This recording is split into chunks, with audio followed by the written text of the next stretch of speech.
মই doctor professor বসন্ত কুমাৰ বৈশ্য, মই senior neurosurgeon আৰু অধ্যক্ষ প্ৰাগজ্যোতিষপুৰ মেডিকেল কলেজ বিৰুবাৰী গুৱাহাটী। আজি মই আপোনালোকক ষ্ট্ৰোকৰ বিষয়ে কিছু আলোচনা কৰিম বুলি ওলাইছোঁ। ষ্ট্ৰোক বুলি ক'লেই আমাৰ এটা ভয় লগা শব্দ, আৰু ষ্ট্ৰোক আমাৰ এটা সামাজিক সমস্যাৰ পৰিণত হৈছে। বিশ্বত যিমানবিলাক কাৰণৰ কাৰণে মানুহৰ মৃত্যু হয়, তাৰ ভিতৰত 3 নম্বৰ কজটো হৈছে ষ্ট্ৰোক, ব্ৰেইনত হোৱা ষ্ট্ৰোক। অসমৰ বা ভাৰতবৰ্ষৰ প্ৰায়বোৰ ফেমিলিতে বা অঙহী বঙহী কোনোবা নহয় কোনোবাজনে ষ্ট্ৰোকত আক্ৰান্ত হয়। গতিকে ষ্ট্ৰোক শব্দটো সকলোৰে অতি পৰিচিত। ষ্ট্ৰোক কিয় হয় এইটো কথা ক'বৰ কাৰণে মই এই কথা আপোনালোকক জনাব বিচাৰিছোঁ যে ষ্ট্ৰোক হোৱাৰ নিৰ্দিষ্ট কাৰণসমূহ ধৰাটো টান। তথাপিতো যিবিলাক কাৰণৰ কাৰণে ষ্ট্ৰোক হয় সেইবিলাক প্ৰধানত কাৰণ হৈছে যে মানুহৰ আনকণ্ট্ৰল ব্লাড প্ৰেছাৰ, ডায়েবেটিছ, কিছুমান ঔষধ পৰিসেৱন কৰাৰ কাৰণে, অত্যাধিক মদ্যপান, চিগাৰেট সেৱন আৰু দৈনন্দিন যি জীৱনশৈলী, এই অলসুৱা জীৱনশৈলীৰ কাৰণেও ষ্ট্ৰোক হোৱাৰ যথেষ্ট প্ৰমাণ আছে। আমি ষ্ট্ৰোক নহ'বৰ কাৰণে যিকেইটা কাৰণৰ কাৰণে ষ্ট্ৰোক হয় বুলি ইতিমধ্যে উল্লেখ কৰা হৈছে, সেই কাৰণসমূহ আমি প্ৰিভেনশ্যন কৰিব লাগিব। ষ্ট্ৰোক হোৱাৰ যিবিলাক কাৰণ হয়, এইকেইটা কাৰণ ইতিমধ্যে মই উল্লেখ কৰিছোঁ। আৰু কিছুমান কাৰণ আছে যাক নেকি আমি মানুহে কণ্ট্ৰল কৰিব নোৱাৰোঁ। যেনেকৈ বয়স যিমানে বাঢ়ি গৈ থাকে, 50 বছৰ, 60, 70 এনেকৈ যিমানে বাঢ়ি গৈ থাকে, সিমানে ষ্ট্ৰোক হোৱাৰ যিটো পাৰ্চেণ্টেজ বা পৰিসংখ্যা, সেই পৰিসংখ্যাটো বাঢ়ি গৈ থাকে।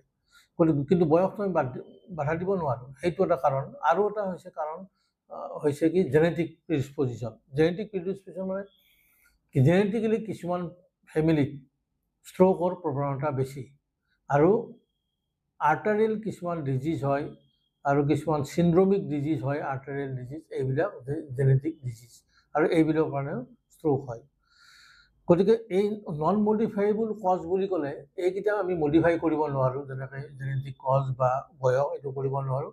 আৰু মডিফাইবল কজ, যাক আমি মডিফাই কৰিব পাৰোঁ, যেনেকৈ শাৰীৰিক পৰিশ্ৰম কৰা, যেনেকৈ মদ্যপান এভইড কৰা, চিগাৰেট স্মকিং নকৰা, ব্লাড প্ৰেছাৰ কণ্ট্ৰল কৰা, ডায়েবেটিক থাকিলে চিকিৎসাৰ দ্বাৰা তাক কণ্ট্ৰল কৰা, আৰু জীৱনশৈলীৰ পৰিৱৰ্তন কৰা, এই কথাত আমি মডিফাইবল কৰিব পাৰোঁ।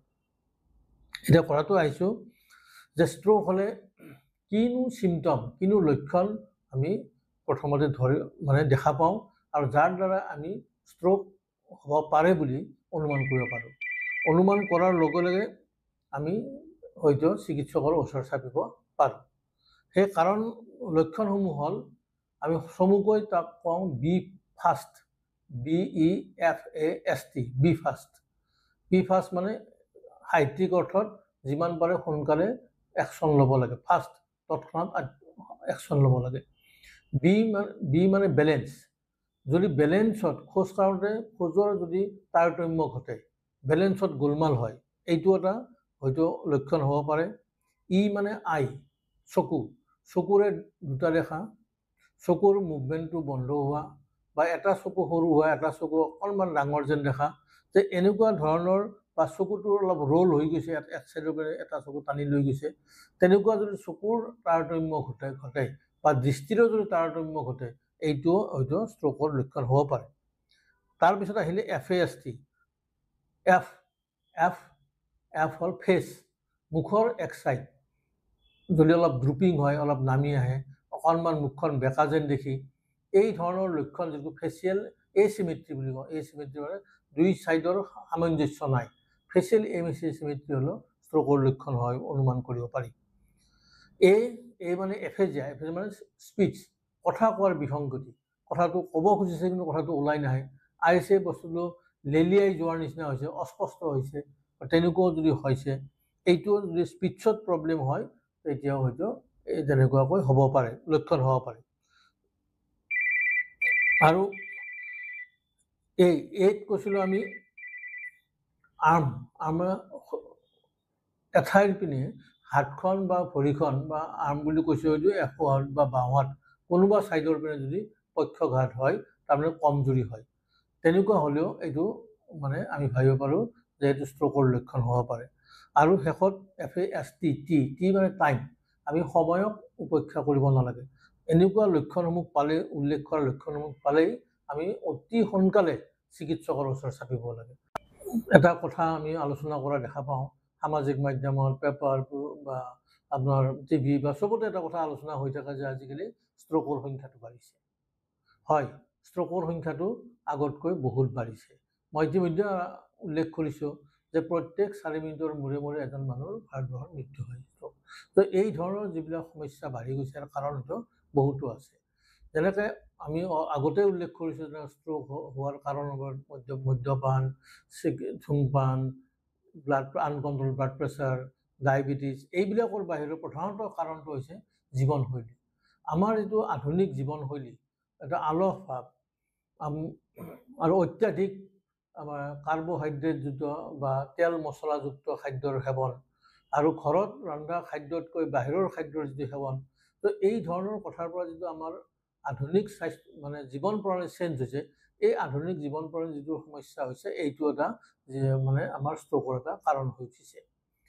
ৰেগুলাৰ এক্সাৰচাইজ কৰিব লাগে, এটলিষ্ট আধা ঘণ্টা খোজকাঢ়িব লাগে বা চাইকেল চলাব বা যিকোনো পৰিশ্ৰম কৰিব লাগে, এইটো আমি সকলোৱে আজিকালি গম পোৱা হৈছোঁ। কিন্তু এইখিনি গম পোৱাৰ ভিতৰতো বহুত মানুহে এইটোত এটা এভইড কৰে। সাধাৰণতে শাৰীৰিক পৰিশ্ৰম বুলি ক'লে আমি যে ৰাস্তাত দৌৰি থকাটোৱেই নুবুজায়। শাৰীৰিক পৰিশ্ৰম কৰি নিজৰ কামখিনি কৰা, অফিচলৈ যাওঁতে হয়তো চিৰিত বগাই যোৱা বা খোজকাঢ়ি যোৱা বা চাইকেল চলাই যোৱা বা যদি দিনটোত সময় নাপায় আবেলি হ'লেও খোজকাঢ়িব লাগে বা ঘৰুৱা কাম যদি কৰিব পাৰে, সেইটোও এটা শাৰীৰিক পৰিশ্ৰম হয়। এই ধৰণৰ দ্বাৰা আমাৰ জীৱনশৈলীটো মানে আমি পৰিৱৰ্তন কৰিব লাগে। আমি যিটো আগতে আমাৰ যিটো জীৱনশৈলী আছিল, আজিৰ পৰা 50 বছৰ আগতে য'ত ষ্ট্ৰোকৰ পৰিমাণো কমাইছিল, আমি হয়তো তালৈকে আমি ঘূৰি যাব নোৱাৰোঁ। তথাপিতো আমি যিমান পাৰি জীৱনশৈলীৰ পৰিৱৰ্তন কৰিব লাগে। আৰু এটা আমি সঘনাই এটা কথা আমি আলোচনা কৰা দেখা যাওঁ যে ষ্ট্ৰোক ইন য়ং। আজিকালি খুব কম বয়সৰ মানুহটো হয়তো কম বয়সৰ ডেকা বা ডেকেৰী বা আমি যাওঁ মেল ফিমেল সকলোৰে ষ্ট্ৰোকৰ আক্ৰান্ত হয়। এইটো এটা ভয়াৱহ ঘটনাই। আমি বহুত সময়ত দেখা যায় যে অনবৰত এক্সাৰচাইজ কৰি থাকে, ফিট হৈ থাকে, তথাপিতো খুব কম বয়সত ষ্ট্ৰোকত আক্ৰান্ত হয়, মৃত্যু হয়। ইয়াৰ কাৰণ হয়তো কেইবাটাও হ'ব পাৰে। আণ্ডাৰলাইন হয়তো তেওঁৰ হয়তো ব্লাড প্ৰেছাৰ বা চুগাৰ বা তেনেকুৱা কথাও থাকিব পাৰে। আৰু অত্যাধিক নন ষ্টপ এক্সাৰচাইজ কৰি থকাটো উচিত নহয়। মাচুল ৰিকভাৰী হ'বৰ কাৰণেও কিছুমান সময় দিব লাগে, কিছু টাইম দিব লাগে। আৰু যিখিনি য়ং মানুহৰ ওচৰত আজিকালি ধূমপানৰ অবাধ প্ৰচলন আৰু মদ্যপানৰ অবাধ প্ৰচলন আৰম্ভ হৈছে। লগতে ড্ৰাগছ আমাৰ অসমীয়া সমাজত গাঁৱে ভূঞে সকলোৰে চানি ধৰিছে। ড্ৰাগছো এটা মানে ষ্ট্ৰোকৰ প্ৰধান এটা কাৰণ হৈ উঠিছে। গতিকে এইবিলাক যিবিলাক কাৰণ আমি আলোচনা কৰিছোঁ, এই আলোচনাবিলাকৰ পৰা এইটো কথাই আমি গম পাওঁ, যদিও ষ্ট্ৰোকটো ভয়াৱহ, তথাপিতো ইয়াক প্ৰিভেনশ্যন বা ইয়াক বাধা দিব পাৰি, যদিহে আমি মনে প্ৰাণে সেইটো কথা ইচ্ছা কৰোঁ। আধুনিক জীৱন প্ৰণালীৰ পৰা যিটো জীৱনশৈলী আমি ধাৰণ কৰিছোঁ, এইটো জীৱনশৈলীৰ পৰিৱৰ্তন কৰিব লাগে আৰু ইতিমধ্যে উল্লেখ কৰা যিবিলাক আমি বদ স্বভাৱ বুলি কওঁ, এইবিলাকৰ পৰা হাত সাৰি থাকিব লাগে।